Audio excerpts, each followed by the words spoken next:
Bonjour, c'est Maëvis. Bienvenue sur ma chaîne où on va parler ensemble de finances, d'argent, d'épargne, d'investissement, de liberté financière.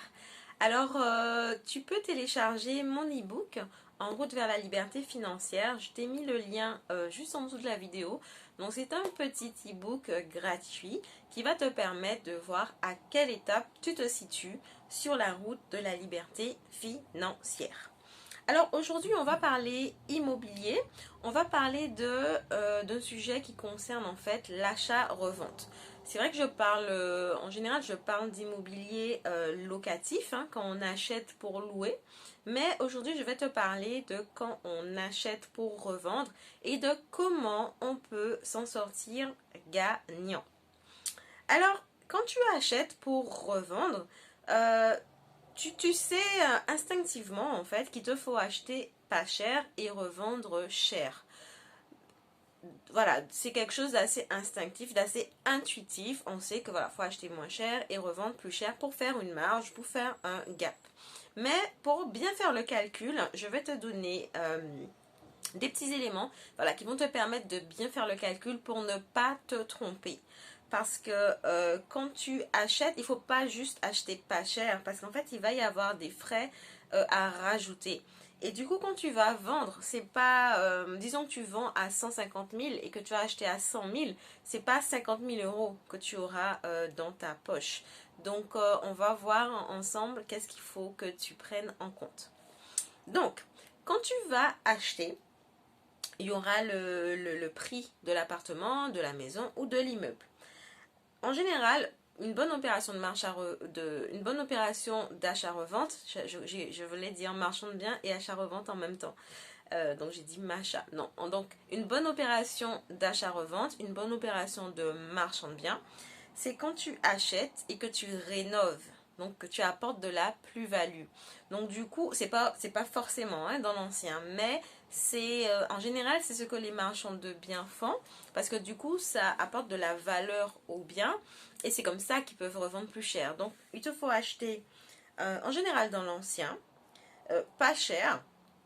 Ensuite du coup il va te falloir payer, du coup comme tu achètes, il te faut payer les frais d'acquisition, donc les frais de notaire, les frais pour payer l'agent immobilier qui t'a peut-être éventuellement présenté le bien, les frais de dossier à la banque, voilà, les petits frais, tout ça c'est des petits frais, voilà, j'appelle ça les frais d'acquisition. Donc en général c'est notaire, courtier, agent immobilier, dossier à la banque ou dossier avec l'assurance pour faire le prêt. Voilà, donc c'est les frais d'acquisition.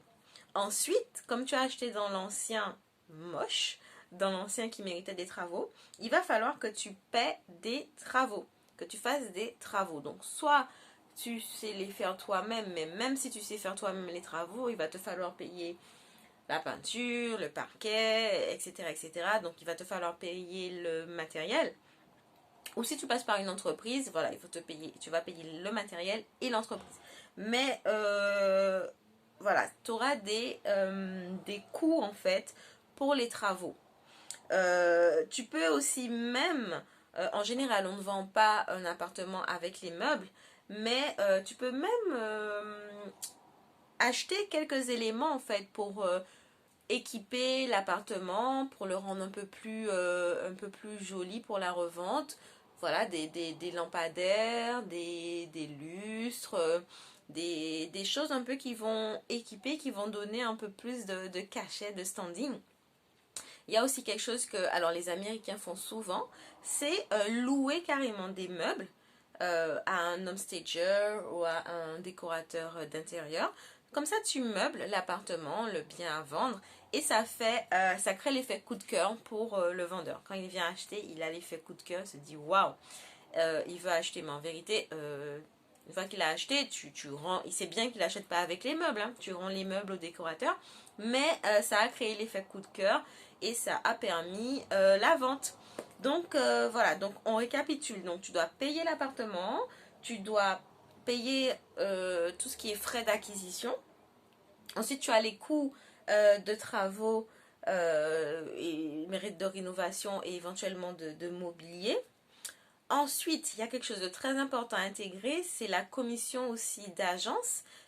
Si tu revends via une agence, il faut prendre en compte cette commission-là. Et enfin, ce que vous oubliez tout le temps, il faut prendre en compte une marge. Une marge pour vous payer vous.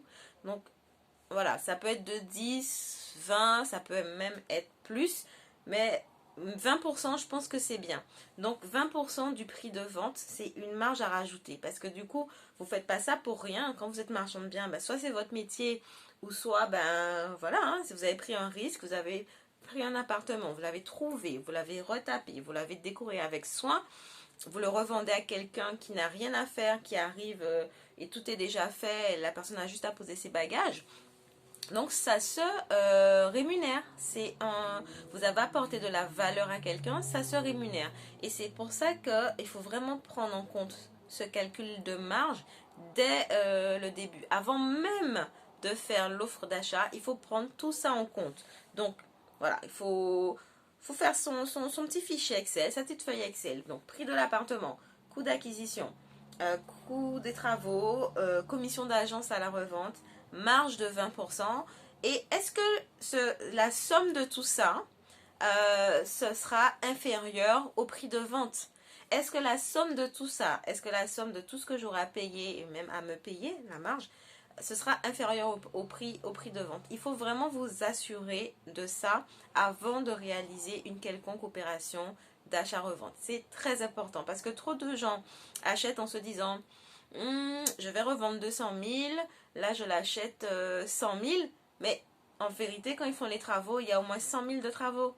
Donc du coup, 100 000 plus 100 000, ça fait déjà 200 000, et qu'on revende à 200 000, on n'a rien gagné. Et ça, j'avais même pas compté les coûts d'acquisition, la commission de l'agence, et du coup, aucune marge pour se payer, rien du tout.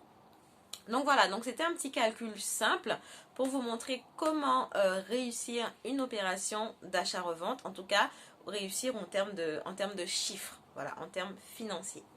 Eh bien, je vous dis à bientôt. J'espère que cette vidéo vous a plu. Si c'est le cas, abonnez-vous et aussi partagez la vidéo à vos amis, à vos proches pour qu'ils puissent découvrir la chaîne. À bientôt. Bye bye.